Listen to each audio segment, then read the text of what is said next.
Ada beberapa rektor perguruan tinggi yang kemudian membuat pernyataan seperti yang diminta oleh orang yang melakukan operasi itu.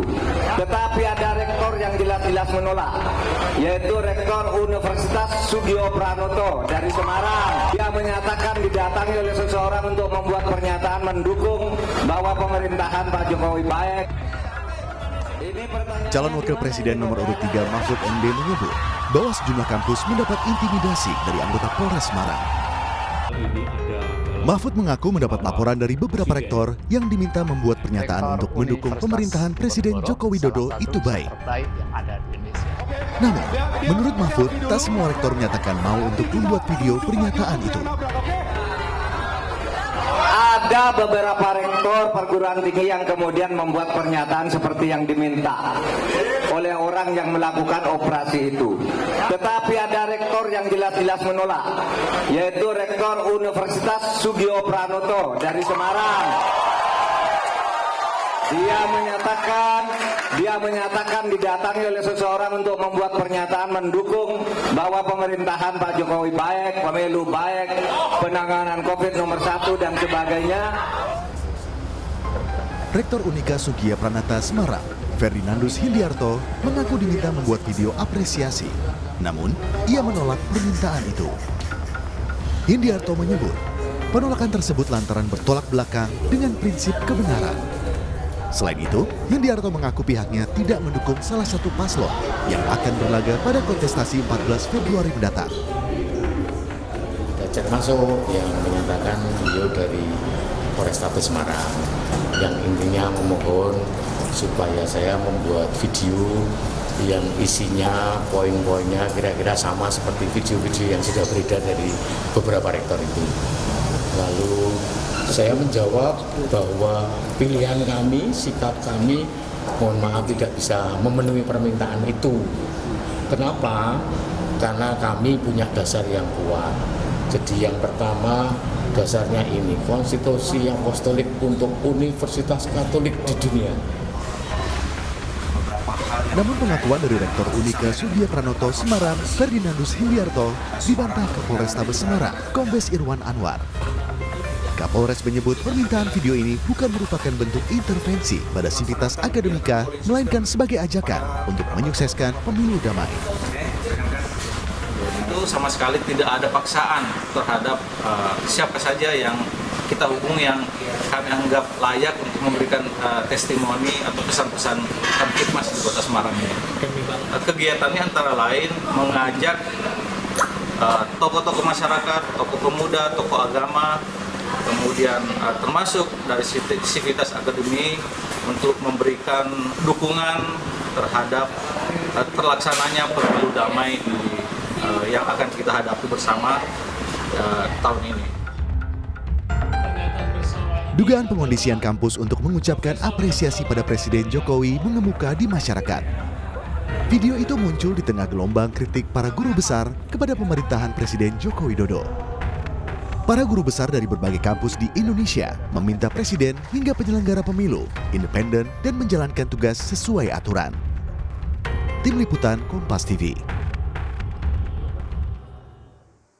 Saudara, kemudian apa hasil pertemuan antara Yusuf Kala dengan tokoh Gerakan Nurani Bangsa? Kita akan bahas bersama dengan Alisa Wahid, pencetus Gerakan Nurani Bangsa. Selamat sore, Mbak Alisa. Assalamualaikum.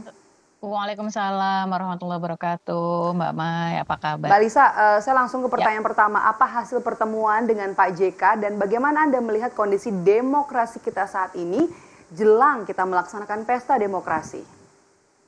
Langsung saya rangkum ya Mbak ya. Jadi pandangan kami itu sebetulnya sama seperti sebelum-sebelumnya. Tetapi karena sekarang sudah H-6, H-7 lah ya, H-6.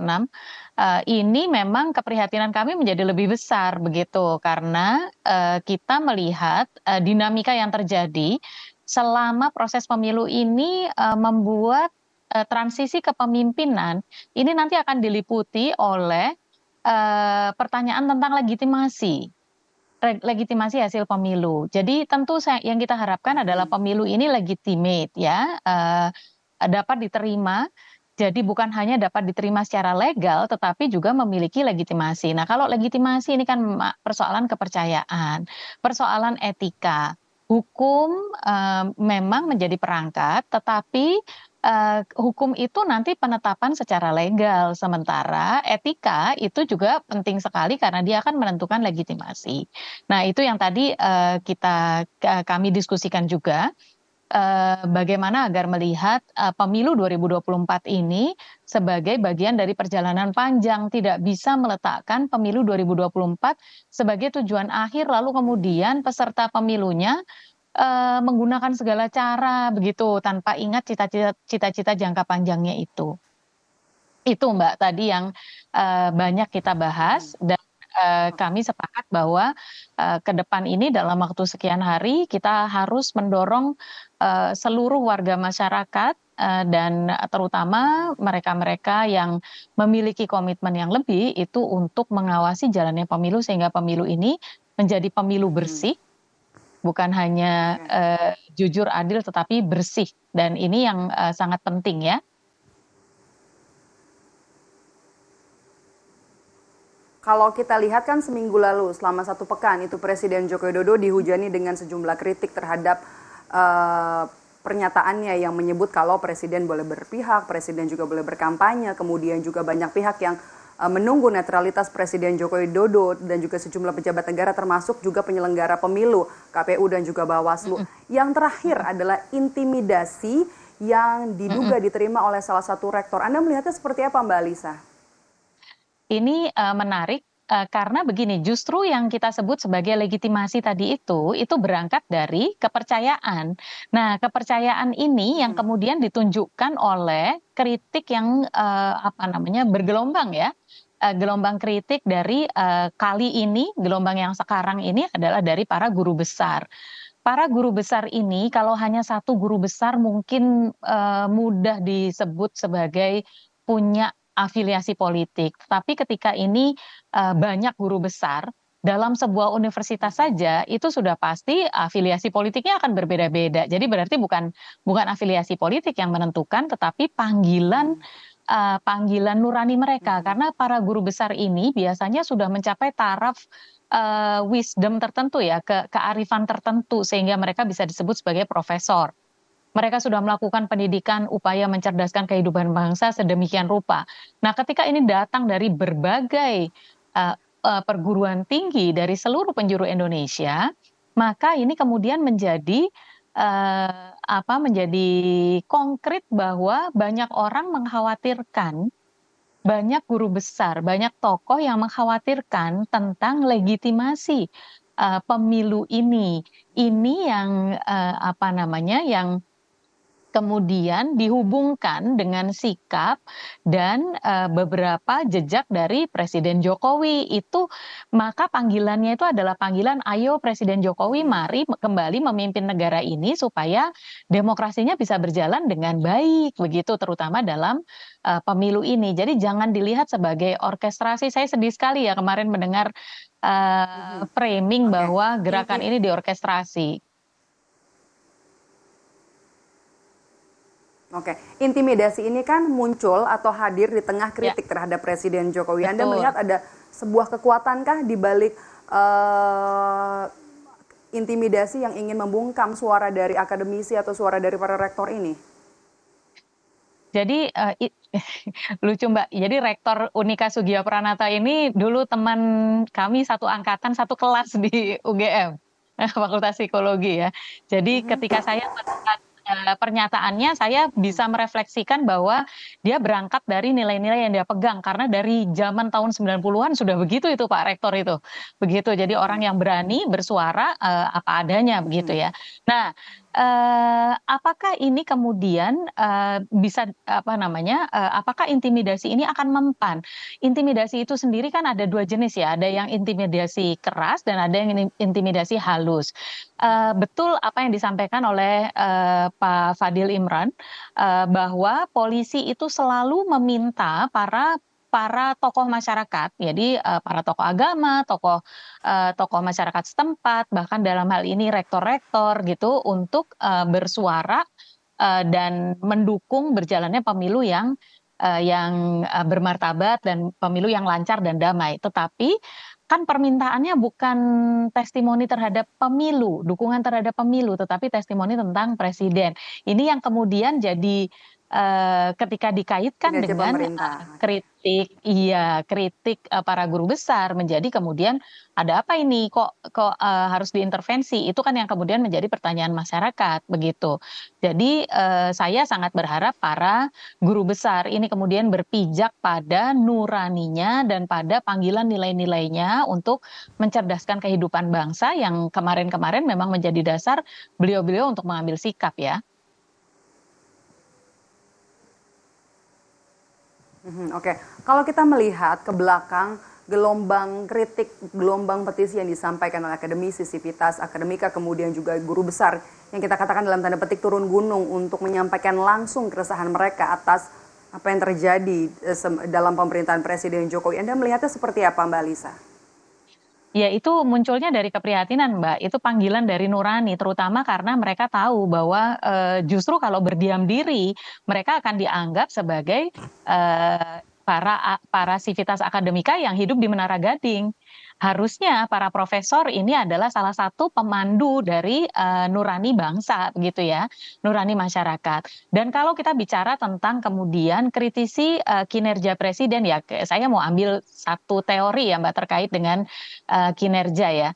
Jadi selama ini kepercayaan seorang pemimpin itu kan dilihat dari dua hal. Yang pertama itu dilihat dari integritas dan itikatnya. Satu lagi dari kompetensinya. Nah, dalam hal kinerja ini rumus utamanya adalah di kompetensi, gitu. Artinya pada beliau punya kemampuan apa, kemudian hasil yang ditunjukkan selama ini bagaimana.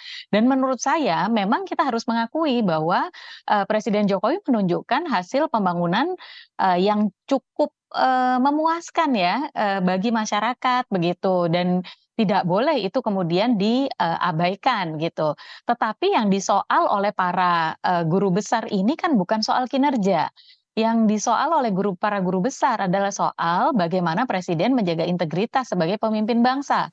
Bagaimana presiden kemudian menjaga kepemimpinannya lepas dari agenda-agenda dalam hal ini yang terkait dengan pencalonan wakil presiden yang notabene adalah putranya sendiri. Itu kan yang menjadi apa namanya kerisauan para guru-guru besar kita, sehingga beliau ini meyakini harus diingatkan sebelum terlambat, harus diingatkan untuk ayo kembali ke jalan utama, yaitu jalan nurani dan jalan masa depan Indonesia. Itu yang saya rasa menjadi catatan paling penting.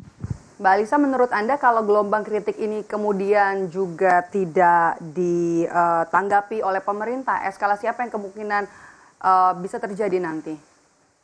Mbak, ini kan kita waktunya the clock is ticking ya, detak waktunya ini terus berjalan. Kita sudah mendekati hari H untuk pemilihan umum, di mana nanti hasilnya ini akan segera kemudian kita bisa terima melalui quick count sambil menunggu penetapan resmi. Coba kita bayangkan kalau kemudian gelombang kritik ini masih terus membesar dan tidak ada perubahan. Tentu yang diharapkan oleh para guru besar dan para tokoh-tokoh bangsa adalah Presiden Jokowi kemudian secepatnya untuk melakukan upaya menetralkan